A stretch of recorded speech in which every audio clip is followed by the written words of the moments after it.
পশ্চিমবঙ্গ সরকারের মাদ্রাসা শিক্ষা দপ্তর গ্রান্ট ইন এইড শিক্ষক ও শিক্ষাকর্মীদের বকেয়া মহার্ঘ ভাতা বা ডাব্লিউবিডিএ এরিয়ার প্রদানের প্রক্রিয়া দ্রুততর করতে আরও একটি অত্যন্ত গুরুত্বপূর্ণ পদক্ষেপ গ্রহণ করেছে। এপ্রিল 2008 থেকে ডিসেম্বর 2019 পর্যন্ত সময়ের সমস্ত বকেয়া ডিএর হিসেব চূড়ান্ত করতে সমস্ত জেলার ডিআইদের কাছে থেকে জরুরি ভিত্তিতে তথ্য তলব করা হয়েছে। 1 এপ্রিল প্রকাশিত এই নির্দেশিকায় 2 এপ্রিলের মধ্যে নির্দিষ্ট ফরম্যাটে রিপোর্ট জমা দিতে বলা হয়েছে। সম্প্রতি 5 ফেব্রুয়ারি 2026 তারিখে সুপ্রিম কোর্টের রায়ের ভিত্তিতেই রাজ্য সরকারি কর্মচারী এবং গ্র্যান্ট ইন এইড প্রতিষ্ঠানের কর্মচারীদের দীর্ঘদিনের বকেয়া ডিএ মেটানোর সিদ্ধান্ত নিয়েছে রাজ্য সরকার। সুপ্রিম কোর্টের নির্দেশে গঠিত মনিটরিং কমিটির নজরদারিতে এই সম্পূর্ণ বকেয়া প্রদান প্রক্রিয়াটি পরিচালিত হচ্ছে। গত 13 মার্চ 2026 তারিখে অর্থ দপ্তরের জারি করা বিজ্ঞপ্তি অনুযায়ী 2008 থেকে 2019 সাল পর্যন্ত বকেয়া মহার্ঘ ভাতা ধাপে ধাপে মেটানো হবে। প্রথম ধাপে 2016 থেকে 2019 সালের বকেয়া ডিএ মার্চ ও সেপ্টেম্বরের মাসে 2টি কিস্তিতে দেওয়া হচ্ছে। এই সরকারি নির্দেশিকা কার্যকর করতেই মাদ্রাসা শিক্ষা দপ্তর তাদের অধীনস্থ কর্মচারীদের ডেটাবেস আপডেট ও যাচাই করার কাজ শুরু করে দিয়েছে। মাদ্রাসা শিক্ষা দপ্তরের বিজ্ঞপ্তিতে মূলত 4টি ক্যাটাগরির কর্মীদের তথ্য চাওয়া হয়েছে। গ্রান্ট ইন এইড প্রতিষ্ঠান থেকে যারা বেতন বা পেনশন পান তাদের সবাইকে এই প্রক্রিয়ার অন্তর্ভুক্ত করা হয়েছে।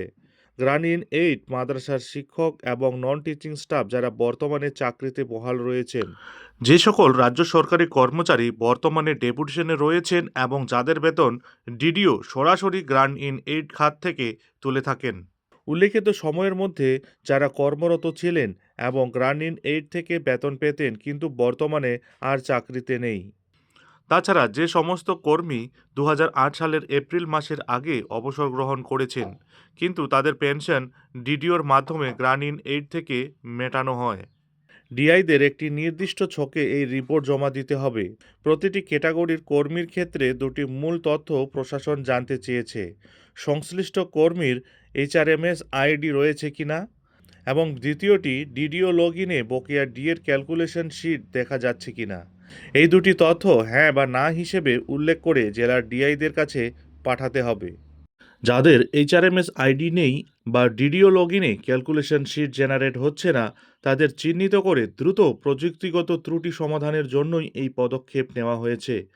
গ্রান্ট ইন এইড প্রতিষ্ঠানের টিচিং এবং নন টিচিং স্টাফদের বকেয়া ডিএর হিসাব অত্যন্ত জটিল, কারণ এই 11 বছরে ডিএর হার একাধিকবার পরিবর্তিত হয়েছে এবং পে কমিশনেও একাধিকবার বদল ঘটেছে। তাই প্রতিটি কর্মীর সঠিক তথ্য ডিডিও লগ ইনে থাকা একেবারে বাধ্যতামূলক। রাজ্য সরকারের নিয়ম অনুযায়ী বকেয়া ডিএ সরাসরি কর্মরত কর্মচারীদের জেনারেল প্রভিডেন্ট ফান্ডে জমা হবে এবং অবসরপ্রাপ্তদের ক্ষেত্রে তা সরাসরি ব্যাংক অ্যাকাউন্টে পাঠানো হবে। অত্যন্ত কম সময়ের মধ্যে এই তথ্য তলব করায় স্পষ্টতই প্রশাসন বকেয়া ডিএ প্রদানে তৎপরতা দেখাচ্ছে। গ্রান্ট ইন এইড শিক্ষক ও শিক্ষাকর্মীরা আশা করছেন তথ্য যাচাই পর্ব মিটলেই তাদের পাওনা বকেয়া হয়তো দ্রুত মিটিয়ে দেওয়া হবে। আপনারা জানেন, সম্প্রতি প্রকাশিত একটি সংশোধনী বিজ্ঞপ্তির মাধ্যমে জানানো হয়েছিল যে 2016 সালের জানুয়ারি থেকে 2019 সালের ডিসেম্বর পর্যন্ত বকেয়া মহার্ঘ ভাতা এবং মহার্ঘ ত্রাণ আর কোনো কিস্তিতে নয়, বরং সম্পূর্ণটাই আগামী 31 মার্চের মধ্যে মিটিয়ে দেওয়া হবে। গত 23 মার্চ 2026 তারিখে প্রকাশিত সংশোধনী বিজ্ঞপ্তিতে এই নির্দেশ দেওয়া হয়েছিল। এর আগে 13 মার্চ 2026 তারিখে প্রকাশিত 996 FP2 এবং 997 FP2 বিজ্ঞপ্তিতে সরকার জানিয়েছিল যে জানুয়ারি 2016 থেকে ডিসেম্বর 2019 সময়কালের এআইসিপিআই নির্ভর ডিএ বকেয়া 2টি সমান কিস্তিতে প্রদান করা হবে, প্রথমটি মার্চ 2026 এবং দ্বিতীয়টি সেপ্টেম্বর 2026-এ। কিন্তু নতুন 1086 FP2 নির্দেশিকায় পূর্বের সেই সিদ্ধান্ত আংশিক পরিবর্তন করা হয়েছে। নতুন নির্দেশিকা অনুযায়ী কর্মরত এবং অবসরপ্রাপ্ত কর্মচারী, ফ্যামিলি পেনশনার এবং মৃত কর্মচারীদের ক্ষেত্রে বকেয়া ডিএ অথবা ডিআর 100% এককালীন 31 মার্চের মধ্যে মিটিয়ে দেওয়া হবে বলে বলা হয়।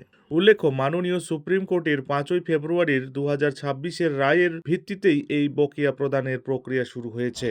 আজ অর্থাৎ ২রা এপ্রিল বর্তমানে কর্মরত কর্মী, ডেপুটেশনে থাকা কর্মী, প্রাক্তন কর্মী, ২০০৮-এর পূর্বে অবসরপ্রাপ্ত পেনশনারদের নির্দিষ্ট ছকে রিপোর্ট জমা করতে হবে ডিআইদের। এখন দেখার বিষয় হলো বিজ্ঞপ্তি বেরোনোর ২৪ ঘন্টার মধ্যে তড়িঘড়ি রিপোর্ট পাঠানো আদৌ কি সম্ভব হবে? আর যদি সম্ভব হয় তবে কত দিনে বকেয়া ডিএ প্রদান করবে পশ্চিমবঙ্গ রাজ্য সরকার? নজর থাকবে সেদিকে। যাই হোক, এখন এখানেই শেষ করছি। এই ধরনের পরবর্তী ডিএ সংক্রান্ত যে কোনো ধরনের ছোট বড় আপডেট ঠিক সময় মতো পেতে অবশ্যই চ্যানেলে চোখ রাখুন।